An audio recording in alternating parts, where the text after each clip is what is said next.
Hyderabad జలవిహార్లో BRS working committee సమావేశం జరుగుతోంది. మంత్రులు కేటీఆర్, హరీష్ రావు ఆధ్వర్యంలో అసెంబ్లీ ఎన్నికల ఇన్ఛార్జీల మీటింగ్ కొనసాగుతోంది. ఎన్నికల్లో ఇన్ఛార్జీల పాత్ర, ఎన్నికల వ్యూహంపై చర్చిస్తున్నారు. అసెంబ్లీ ఎన్నికల ఇన్ఛార్జీలకు దిశానిర్దేశం చేస్తున్నారు మంత్రులు. ఎన్నికల వ్యూహంపై కసరత్తు చేస్తున్నారు.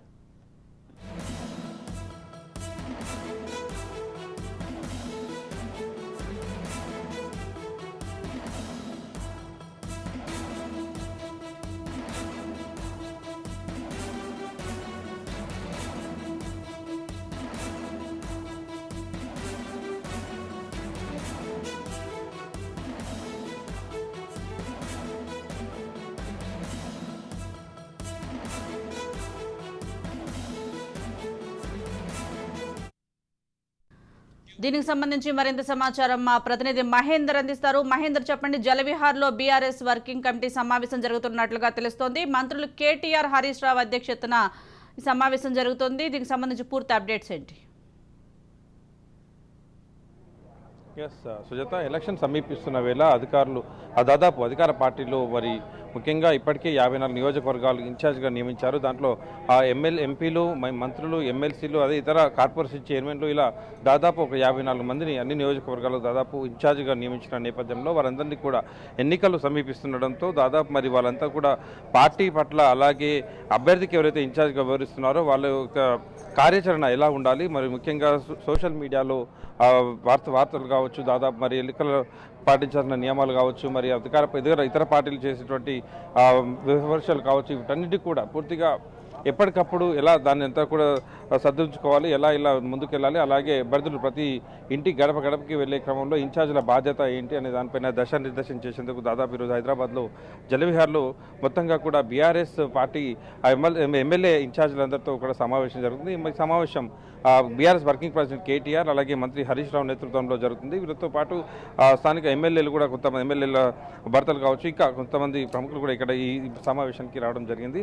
ముఖ్యంగా ఇన్ఛార్జీల యొక్క పాత్ర, వారు ఎమ్మెల్సీ ఎలక్షన్లలో మరి ఎలా కొనసాగాలి, మరి ఏదైతే అభ్యర్థికి వారు ఇన్ఛార్జ్గా కొనసాగుతున్నారో అక్కడ మీడియాతో ఎలా మెలుక్కోవాలి, అలాగే ప్రజలతో ఎలా మెలుక్కోవాలి, వారి దృష్టికి వచ్చినటువంటి విషయాలన్నీ కూడా మరి అభ్యర్థి దృష్టికి తీసుకెళ్ళి వారి అభ్యర్థితో ఎలా కలిసిపోవాలి, ఎలా వాళ్ళందరినీ కూడా గడపకు ప్రచారం చేయాలి, ప్రతి మనిషికి కూడా ప్రచారం చేయాల్సిన అవసరం ఉంది.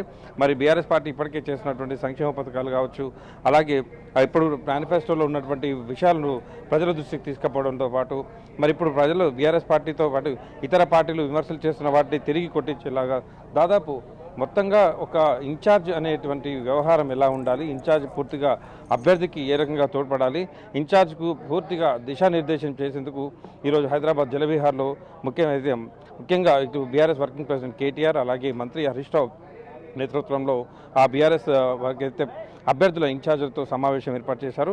ఈ సమావేశం యొక్క ముఖ్య సారాంశం పూర్తిగా దిశానిర్దేశాలు చేయడం, అలాగే వాళ్ళకు ఎలా నడుచుకోవాలి, ఎలా మెలుక్కోవాలి దానిపైనే ఆ స్పష్టత ఇచ్చేందుకే ఈ సమావేశం ఏర్పాటు చేసినట్టుగా దాదాపు చెబుతున్నటువంటి పరిస్థితి కనిపిస్తుంది. మహేందర్, ఎన్నికల ఇన్ఛార్జీలకు ఎటువంటి దిశానిర్దేశం చేసే అవకాశం ఉంది, ఎటువంటి వ్యూహంతో ముందుకు వెళ్లే అవకాశం ఉందంటారు బీఆర్ఎస్? బీఆర్ఎస్ బాస్ అయితే దాదాపు ఎన్నికల వ్యూహాలు అనేవి ఎవరికి అర్థం కాని తీరుగా ఉంటాయి. కాకపోతే మరి ఇప్పుడు ఈ ఎలక్షన్లో వైపు కాంగ్రెస్ చాప కింద నీరులా దూసుకొస్తున్న నేపథ్యంలో మరి అలాగే BRS working president Harish Rao అదైతే కేటీఆర్తో పాటు ఇటు హరీష్ రావు ఈరోజు ముఖ్యంగా ఈ సమావేశం ఏర్పాటు చేశారంటే అర్థం చేసుకోవచ్చు. మరి అలాగే వ్యూహాలు అయితే ఇప్పటికే బీఆర్ఎస్ పార్టీలో అనేకటువంటి అమలాస్త్ర పదులు దాదాపు అనేక అస్త్రాలు ఉన్నాయని చెప్పారు. మరి అవన్నీ కూడా మేనిఫెస్టో రూపొందించారన్నారు. అవన్నీ చెప్తే ఓటర్లందరూ కూడా తమ వైపు మొగ్గుతారని చెప్పిన నేపథ్యం మరి ఇప్పుడు ఆ వైపు మేనిఫెస్టో కూడా బహిరంగంగానే ఉంది. మరి మేనిఫెస్టోను ఏ రకంగా మరి ప్రజలు స్వీకరిస్తున్నారు, ఆ రకంగా మరి ఇన్ఛార్జీల యొక్క పాత్ర ఎలా ఉండాలి, ఇటు మీడియాతో కొనసాగింపు ఎలా ఉండాలి, పోలీసులతో ఎలా ఉండాలి, ఎలక్షన్ కమిషన్తో ఎలా మెలుక్కోవాలి, ఇవన్నీ కూడా అభ్యర్థిని గెలుపొందించే బాధ్యతలు పూర్తిగా ఇన్ఛార్జీలకి అప్పగించిన నేపథ్యంలో మరి వారికి పూర్తి బాధ్యతలు అలాగే అభ్యర్థిని గెలుపించేలాగా అన్ని విషయాల్లో కూడా అన్ని వ్యవహారాల్లో వీళ్ళ పాత్ర కీలకంగా ఉండాలి అనేటట్టుగా దిశానిర్దేశం చేసేందుకు నేడు హైదరాబాద్లో ఈ సమావేశం ఏర్పాటైనట్టుగా దాదాపు ఆ విషయాలే తెలుస్తున్న పరిస్థితి నేడు కనబడుతున్న పరిస్థితి.